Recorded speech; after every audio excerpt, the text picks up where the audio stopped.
নিজের অপরাধ স্বীকার করে দীর্ঘ আইনি লড়াইয়ের পর অবশেষে যুক্তরাজ্যের কারাগার থেকে মুক্তি পেয়েছেন জুলিয়ান অ্যাসাঞ্জ। মার্কিন গোপন দলিল ফাঁস করে সাড়া ফেলে দেওয়া ওয়েবসাইট উইকিলিক্সের প্রতিষ্ঠাতা তিনি। 24 জুন তাকে মুক্তি দিয়েছে যুক্তরাজ্য। সম্প্রতি মার্কিন যুক্তরাষ্ট্রের সঙ্গে সমঝোতা চুক্তির পরই তাকে ছেড়ে দেওয়া হলো। মুক্তি পেয়ে অ্যাসাঞ্জ এখন নিজের দেশ অস্ট্রেলিয়ার পথে বলে জানানো হয়েছে যুক্তরাজ্যের বিচার বিভাগের একটি চিঠিতে।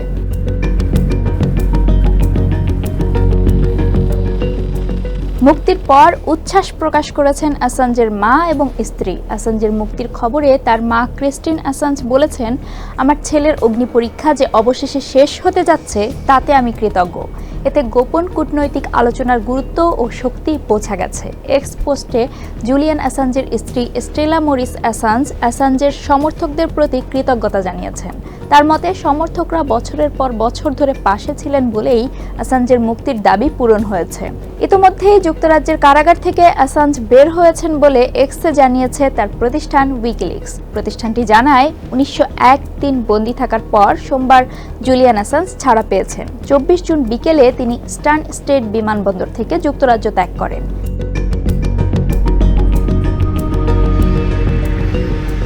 2010 সালে ইরাক ও আফগানিস্তানে যুদ্ধের বিষয়ে যুক্তরাষ্ট্রের গোপন নথি ফাঁস করে বিশ্বজুড়ে ব্যাপক হইচই ফেলে দেয় উইকিলিক্স ওয়েবসাইট। 2006 সালে ওয়েবসাইটটি প্রতিষ্ঠা করেছিলেন জুলিয়ান অ্যাসাঞ্জ। 2010 সালে মার্কিন সামরিক বাহিনীর একটি ভিডিও প্রকাশ করেছিল উইকিলিক্স।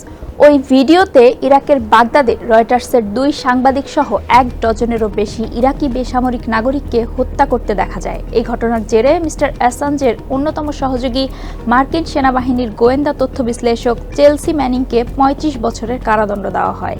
আর অ্যাসাঞ্জের বিরুদ্ধে 18টি মামলা করেছিল মার্কিন সরকার। অন্যদিকে তথ্য ফাঁসের অভিযোগে মার্কিন সরকারের মামলা ছাড়াও সুইডেনেও অ্যাসাঞ্জের বিরুদ্ধে ধর্ষণ ও যৌন নিপীড়নের আলাদা মামলা হয়।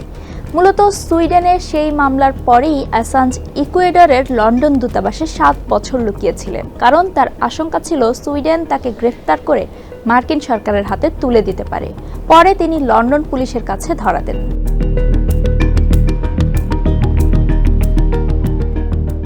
যুক্তরাষ্ট্রের অভিযোগ, অ্যাসাঞ্জের প্রতিষ্ঠান উইকিলিক্স ইরাক ও আফগানিস্তান যুদ্ধের এমন কিছু তথ্য প্রকাশ করেছে যা বহু মানুষের জীবনকে বিপন্ন করে তুলেছে। এরপর মার্কিন প্রতিরক্ষা বিষয়ক গোপন তথ্য সংগ্রহ এবং প্রকাশের ষড়যন্ত্রের অভিযোগে অ্যাসাঞ্জের বিরুদ্ধে মামলা দায়ের করে যুক্তরাষ্ট্র।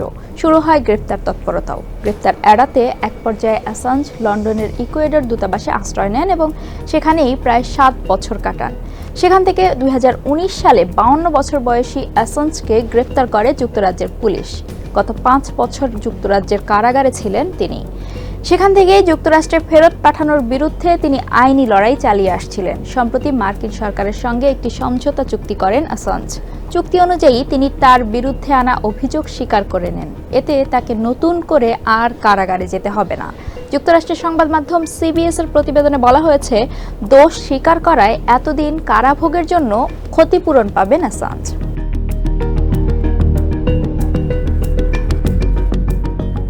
মার্কিন যুক্তরাষ্ট্রের সঙ্গে যে সমঝোতা চুক্তি হয়েছে তা অনুযায়ী অ্যাসাঞ্জকে দোষী সাব্যস্ত করার বিষয়টি আগামী 26 জুন উত্তর মারিয়ানা দ্বীপপুঞ্জের একটি আদালতে চূড়ান্ত হবে বলে ধারণা করা হচ্ছে। প্রশান্ত মহাসাগরীয় অঞ্চলের ওই দ্বীপটি অস্ট্রেলিয়ার কাছাকাছি অবস্থিত বলেই বিচারিক কার্যক্রম চালানোর জন্য একে বেছে নেওয়া হয়েছে বলে জানা যাচ্ছে।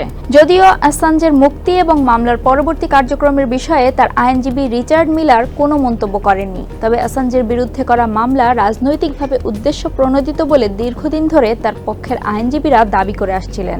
জুলিয়ান অ্যাসাঞ্জের বিরুদ্ধে বিচার কার্যক্রম প্রত্যাহার করার জন্য অস্ট্রেলিয়ার পক্ষ থেকে মার্কিন সরকারের প্রতি অনুরোধ জানানো হয়েছিল। তারপর গত এপ্রিলে মার্কিন প্রেসিডেন্ট জো বাইডেন জানিয়েছেন তিনি অস্ট্রেলিয়া সরকারের ওই অনুরোধ বিবেচনা করে দেখছেন। এই ঘটনার পরের মাসেই যুক্তরাজ্যের আদালত রায় দেয় অ্যাসাঞ্জ চাইলে মার্কিন যুক্তরাষ্ট্রে ফেরত পাঠানোর বিরুদ্ধে নতুন একটি আপিল আবেদন করতে পারবেন।